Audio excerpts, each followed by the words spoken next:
नमस्कार मित्रहरू, तपाईँ अब एकचोटि सोच्नुहोस्, तपाईँ बेलुका निदाउनु भएको थियो, बिहान उठ्दाखेरि तपाईँले अर्कै भाषा बोल्नुभयो। यसलाई के भनिन्छ त अङ्ग्रेजीमा? यसलाई भनिन्छ जेनोग्लोसी। म आज जेनोग्लोसीको बारे तपाईँहरूलाई केही भन्न गइरहेको छु। जेनोग्लोसी भनेको यस्तो कन्डिसन हो जहाँ आफूलाई थाहा नभएको ल्याङ्ग्वेज फरेन एसेन्टमा बोल्छ, मान्छेले बोल्छ। र यो जेनोग्लोसी भनेको चाहिँ के हो भन्दाखेरि तपाईँ गुजरातमा जन्मिनु भएको छ, तर वेस्ट बङ्गालको बङ्गाली भाषा तपाईँले बोलिरहनु भएको छ। यसमा तपाईँलाई कस्तो विश्वास लाग्छ? कमेन्ट गर्नुहोला, लाइक गर्नुहोला। र यहाँ सुन्नुहोस्, अब म अरू कुरा केही भन्न गइरहेको छु। यो घटना चाहिँ धेरै घटेको छ। एन्सियन्ट भन्नाले आफू जन्मिनुभन्दा अगाडि बोल्ने भाषाहरू, लोप भइसकेको भाषाहरू पनि बोल्ने गरेका छन् बच्चाहरूले। र यसको बारे रिसर्च भइरहेको छ, तर रिसर्चमा यसलाई मुख्य रूपमा यसलाई रिइन्कार्नेसनसँग जोडेर हेरिन्छ। रिइन्कार्नेसन भनेको पुनर्जन्मसँग जोडेर हेरिन्छ। यसलाई पूर्वजन्मको भाषा बोलेको भन्ने गरिन्छ।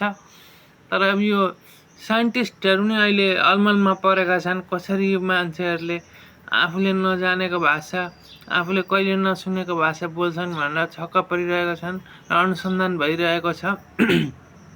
यस्तै घटना घट्छ भारतमा एउटा छुट्टै गाउँमा जन्मेकी बच्चाले बङ्गाली भाषा फरेन एसेन्टमा, बङ्गालीकै एसेन्टमा बोल्छिन्। र के हुन्छ भन्दाखेरि काहीँ त्रुटि पनि हुँदैन उनको। र यो देखेपछि वैज्ञानिकहरू छक्क पर्छन्। यस्ता घटना त लाखौँ लाख छन्।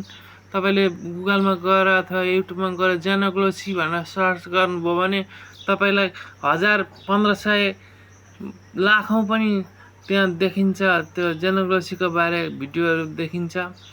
र जेनोग्लोसी भनेको पूर्वजन्मसँग जोडेर हेरिन्छ यसलाई। तर अहिले नै निर्कलमा पुगेका छैनन् वैज्ञानिकहरू, किनकि अब जस्तो इजिप्सियन भाषा बोल्छन् मान्छेले, त्यो लोप भइसकेको कहिले हामीलाई थाहा नै छैन। तर मान्छेहरूले इजिप्सियन भाषा बोल्छन्, त्यही पनि उनीहरूकै एसेन्टमा।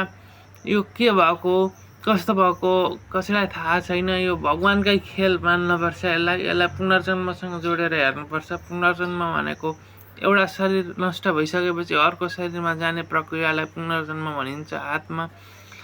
आत्माले जिउमा लुगा फेरे जस्तै आत्माले नयाँ शरीर फेर्ने हो। र कस्तो लाग्यो तपाईँलाई जेनोग्लोसीको बारे मैले थोरै भने, तपाईँहरूलाई कस्तो लाग्यो सेयर गर्नुहोला, कमेन्ट गर्नुहोला, लाइक गर्नुहोला। यसलाई भने नमस्कार, हवस् त, नमस्ते।